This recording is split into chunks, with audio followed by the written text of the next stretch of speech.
Todos nós vimos a Mercedes V17, a nova Mercedes de 2026, que foi mostrada com as renderizações e, além disso, no vídeo de hoje vamos analisar a parte técnica, ou seja, as suspensões. Também precisamos ver como ela se comportou no primeiro shakedown realizado em Silverstone. Precisamos falar também da McLaren, que vai pular o primeiro dia de testes em Barcelona, uma decisão tomada dentro da equipe e apresentada por Andrea Stella, que também esclareceu a situação entre os pilotos e muito mais. Antes de começar, lembro vocês de deixar um like, se inscrever, ativar as notificações para não perder nenhum vídeo sobre Fórmula 1 e sobre a Ferrari. E lembro que amanhã, às 10h45, estaremos ao vivo para a apresentação da Ferrari SF26. Estou ansioso, a adrenalina está alta, então espero vocês amanhã ao vivo no canal.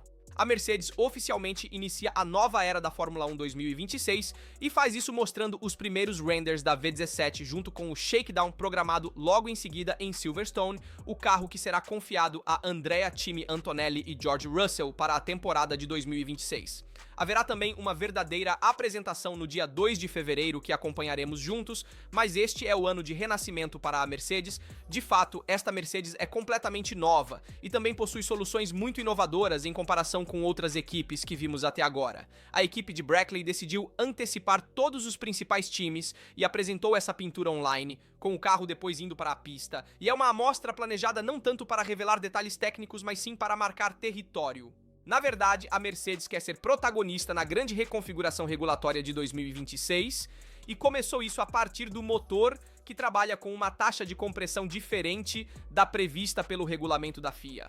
Há uma discussão em andamento até hoje, onde os motoristas estão se comparando ao motor da Mercedes e depois veremos também o resultado, mas a expectativa e o retorno desse carro são altíssimos. Na verdade, há meses no paddock se fala de uma unidade de potência da Mercedes potencialmente a mais forte do grid, mas por enquanto estamos apenas nas palavras e, obviamente, precisamos ver os resultados que chegarão apenas nos testes em Barcelona, mas principalmente nos testes no Bahrein, quando finalmente veremos todos os carros de Fórmula 1 sem verdadeiros filtros. A Mercedes sabe bem que não pode errar, vem de 5 temporadas sem títulos, com a única verdadeira oportunidade em 2021, quando o campeonato de pilotos escapou no último momento, devido, obviamente, às polêmicas que ocorreram com a Red Bull e Verstappen. Mas naquela ocasião, mesmo assim, venceram o campeonato de construtores. Desde então, muitos pódios, muita solidez, mas nada de coroas devolvidas. Enfim, a apresentação de hoje não é apenas técnica, também serviu para oficializar o novo acordo de parceria com a Microsoft, uma operação estratégica e pesada também em nível econômico, que trará milhões para os cofres da equipe e fortalecerá o lado tecnológico e analítico do projeto. De fato, estamos falando de um acordo plurianual que vale cerca de 60 milhões de dólares por temporada, uma quantia enorme que diz muito não apenas sobre o peso econômico da operação, mas sobretudo sobre a direção que a Fórmula 1 está tomando. Estamos falando de uma parceria que vai muito além do logo no carro. A Mercedes AMG, equipe de Fórmula 1, escolheu a Microsoft como parceira estratégica em um momento chave, o grande reset regulatório de 2026. E a Fórmula 1 de hoje é cada vez menos mecânica pura e cada vez mais orientada por dados, ou seja, é guiada por simulações, inteligência artificial, gestão de fluxos de dados e colaboração entre departamentos espalhados por várias localidades. E Toto Wolff foi muito claro, 2026 representa uma mudança enorme para a Fórmula 1 e a Mercedes está pronta para enfrentar essa mudança. As novas regras exigem inovação total, atenção maníaca aos detalhes e uma visão de longo prazo. O trabalho no carro, na unidade de potência e na frente dos combustíveis com a Petronas vai exatamente nessa direção. A publicação do render da V17 e depois o shakedown, ocorrido em Silverstone, não é um evento isolado, mas um passo natural de um caminho já iniciado há muito tempo.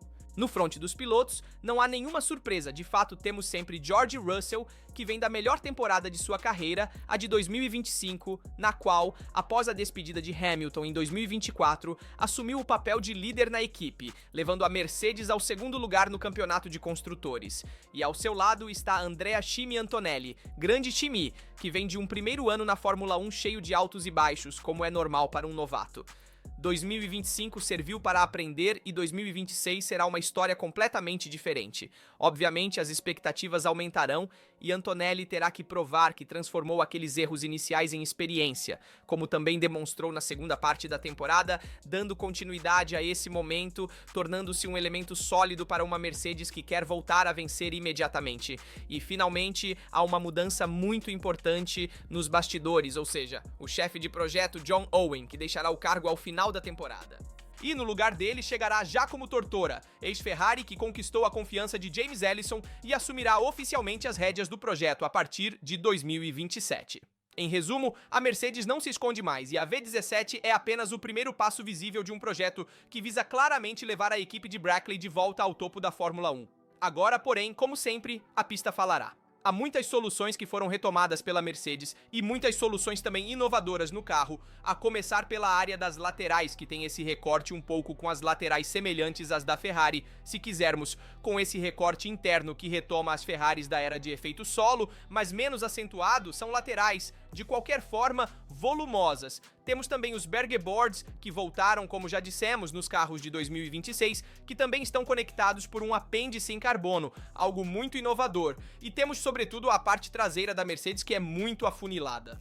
E isso é um sintoma de que a Mercedes V17 desenvolve sua unidade de potência na vertical, como mostrou também nos anos anteriores. Atenção que poderíamos ver talvez as laterais mais esbeltas nos próximos testes e, portanto, mudar exatamente a estrutura, digamos, externa da Mercedes V17. O fato é que a parte traseira é tão esbelta, volta para a área da Coca-Cola. Também graças a uma transmissão melhorada, refinada e ainda menor. Mas precisamos começar pela parte dianteira. De fato, a Mercedes V17 mostra um esquema push rod, ao contrário de outros carros de 2026 já vistos, como por exemplo a Cadillac, que optou pelo pull rod.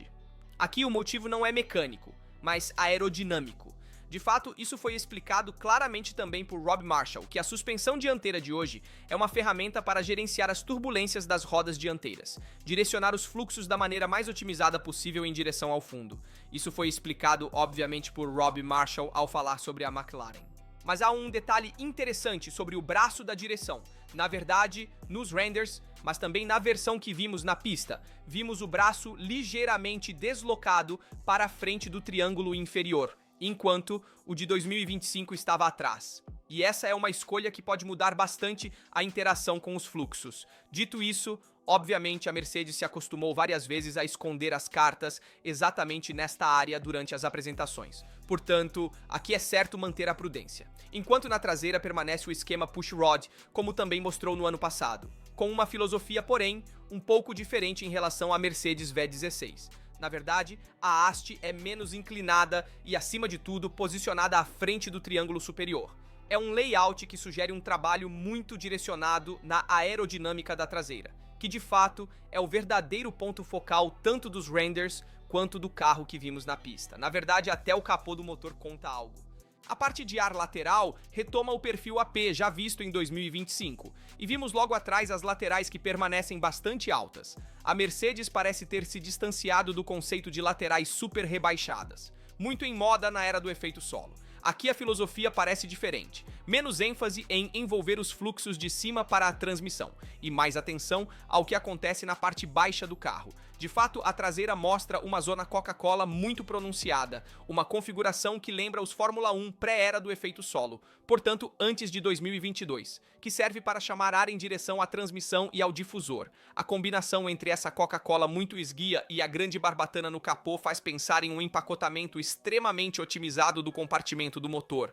Traduzido, tudo foi comprimido ao máximo, para deixar a maior liberdade possível à aerodinâmica. Dito isso, há uma verdade que vale mais do que qualquer renderização. Obviamente, são as confirmações que chegarão apenas na pista. Especialmente nos testes no Bahrein e também nos testes de Barcelona, que servirão mais para testar a confiabilidade. Serão fotos reais, on-board, detalhes e superfícies aerodinâmicas. Ou veremos uma Mercedes completamente diferente e, acima de tudo, servirá para entender o quanto realmente rende a potência da Power Unit Mercedes. As vozes falam de uma unidade poderosíssima, talvez fosse mais potente do que a de 2026, também graças à gestão da relação de compressão. mas em um regulamento onde a energia elétrica, a gestão e a eficiência contam tanto quanto a cavalaria pura. A potência sozinha não será suficiente. A Mercedes V17 desperta muita curiosidade. A pista dirá se era apenas sobre gestão gráfica, ou se a Mercedes realmente construiu um carro com bases técnicas solidíssimas para voltar ao topo. E pelas primeiras imagens parece ser uma Mercedes construída em torno do motor Mercedes feito em Brixworth. Então vamos ver em detalhes todas as análises técnicas sobre o carro de 2026. O coração do projeto é claramente a Power Unit.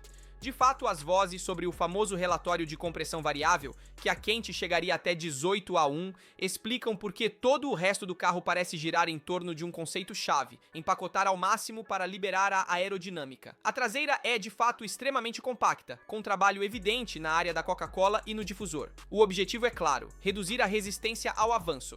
Limpar o fluxo em direção à traseira, aproveitando cada milímetro ganho graças a um resfriamento completamente repensado. Não é por acaso que o capô do motor aparece tão perfilado e que faltam, pelo menos por enquanto, evidentes saídas de ar quente. Aqui, a Mercedes parece ter escolhido a limpeza dos fluxos antes de tudo, mesmo à custa de soluções mais complexas sob a carroceria. Mas a parte mais interessante chega nas suspensões. De fato, temos o Pusseró na dianteira, assim como na traseira.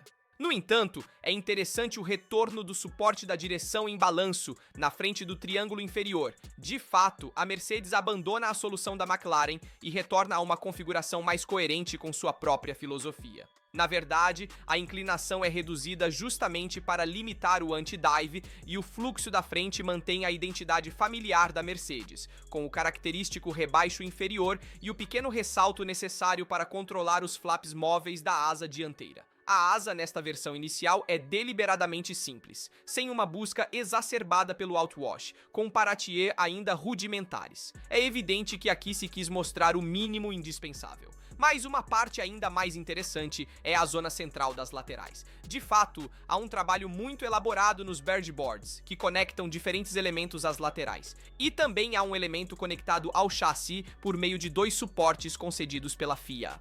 Não é apenas uma solução estrutural, mas uma função aerodinâmica precisa, separando os fluxos direcionados aos radiadores daqueles destinados ao fundo. As laterais têm entradas triangulares, nada de undercut agressivo, é uma lateral que mantém a altura constante até a parte traseira. E aqui a Mercedes também vai contra a corrente. Não há as laterais extremas vistas em 2022. A linha é limpa e coerente, destinada a evoluir muito ao longo da temporada. Mas é na parte de trás que chega toda a magia da Mercedes.